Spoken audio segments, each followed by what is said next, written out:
all know that you started Buddy Up, right? So what made you start Buddy Up? Because I've been seeing her traveling, so how are you getting the response going?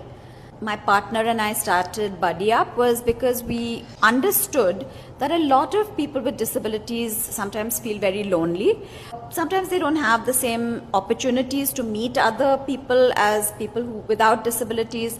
And we felt there should be a platform where they could reach out to each other and make those connections that could be very important for their well-being, their self-confidence. Just having a friend is so important, and it's something that doesn't get focused on.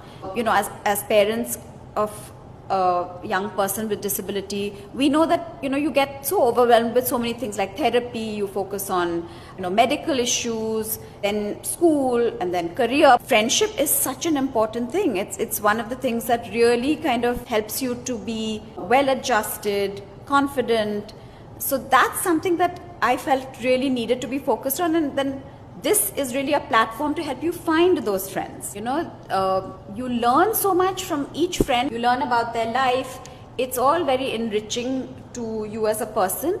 That apart, I think just having a friend feels good, right? I mean, just having someone in your life to talk to share your problems. Therefore, I think having friends is very important. I strongly agree with you. And on Buddy Up, it's not just people that can connect with each other. Even caregivers of people with disabilities can reach out to each other, because as a caregiver or a parent or a caregiver of someone who has a disability, it's so nice to have that connection with another parent, right? So I remember when Mihan was born, he was just, I think, maybe 1 year old when we came to Bombay. We were living in Singapore at the time.